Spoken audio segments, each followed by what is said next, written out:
बहुत समय पहले हरे भरे पहाड़ियों और बहते हुए नदियों से घिरा एक छोटा सा गांव था जिसका नाम था सुभावाड़ी। यह गांव शांतिपूर्ण और आपस में जुड़ा हुआ था, जहां हर कोई एक दूसरे को नाम से जानता था। वहां के लोग एक परिवार की तरह रहते थे, एक दूसरे की खुशियों और दुखों में शामिल होते थे। गांव के एक कोने में पटेल परिवार रहता था। हरीश जो उस परिवार का मुखिया था, उसकी पत्नी प्रिया और उनके दो बच्चे रोहन और मीरा। पटेल परिवार किसान था जो अपनी पुश्तैनी जमीन पर खेती करता था। उनके पास एक छोटा सा खेत था जो उनके जीवन का आधार था। हरीश दिन रात खेत में मेहनत करता था, जबकि प्रिया घर संभालती थी। रोहन स्कूल से आने के बाद अपने पिता की मदद करता था और मीरा अपनी माँ के साथ घर के कामों में हाथ बटाती थी। सब कुछ ठीक चल रहा था जब अचानक एक साल गांव में भयंकर सूखा पड़ा। नदियां सूख गई, खेत बंजर हो गए और जो फसल खड़ी थी वे मरने लगी। गांव के लोग चिंता में पड़ गए। किसी को समझ नहीं आ रहा था कि अब क्या किया जाए। कुछ लोगों ने गांव छोड़ने की सोची, लेकिन कुछ ने उम्मीद नहीं छोड़ी और कहा कि बारिश फिर से आएगी। दिन बीतते गए और हालात बद से बदतर होते गए। पटेल परिवार का खेत भी सूखने लगा।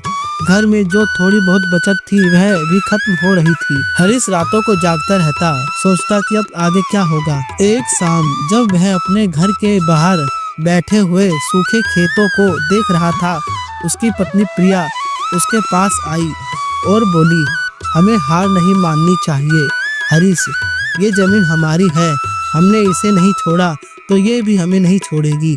हरीश ने उसकी ओर देखा। प्रिया के शब्दों में उम्मीद थी। अगली सुबह हरीश ने गांव वालों को बुलाया और गांव के बड़े बरगद के पेड़ के नीचे एक बैठक की। उसने कहा, हमें एक साथ आना होगा। ये सूखा हम सभी को प्रभावित कर रहा है, लेकिन अगर हम एक दूसरे की मदद करें तो हम इससे उबर सकते हैं। गांव वालों ने उसकी बात सुनी और सबने मिलकर एक नया कुआं खोदने का फैसला किया ताकि गहरे पानी तक पहुंचा जा सके। कुछ लोग जो थोड़ी बहुत फसल बचा पाए थे, उन्होंने बाकी गांव वालों के साथ साझा किया। सभी लोग दिन रात मेहनत करने लगे। रोहन भी अपने पिता और अन्य पुरुषों के साथ पानी भरने और खेतों की देखभाल करने में जुट गया। मीरा अपनी माँ के साथ भोजन बनाती और बूढ़ों का ख्याल रखती जो काम करने में असमर्थ थे। धीरे धीरे गांव के लोगों में एक नई ऊर्जा आई। सप्ताह बीत गए और गांव का कुआं पानी देने लगा।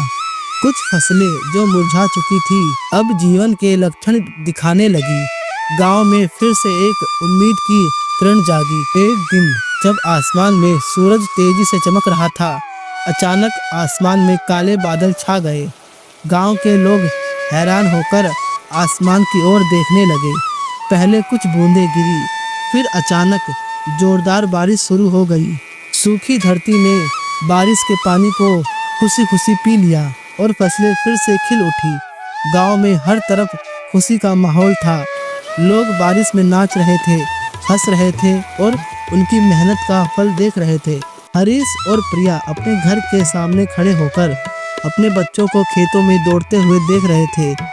उनके चेहरों पर खुशी और संतोष था। प्रिया ने हरीश की ओर देखा और कहा, हमने कर दिखाया हरीश। हरीश ने मुस्कुराते हुए कहा, नहीं प्रिया, हमने नहीं, पूरे गांव ने मिलकर ये किया है। और इस तरह बारिश ने गांव को फिर से जीवन दिया। गांव वाले एक बड़ी सीख के साथ आगे बढ़े। चाहे हालात कितनी भी कठिन हो, अगर हम एक साथ खड़े हो, एक दूसरे पर विश्वास करें, तो हम हर मुश्किल का सामना कर सकते हैं। गांव का दिल सिर्फ जमीन में नहीं था, बल्कि उस प्यार और एकता में था जो सबको एक साथ बांधे हुए थी। नमस्कार दोस्तों, अगर आपको कहानी अच्छी लगे तो प्लीज़ लाइक एंड सब्सक्राइब जरूर करें।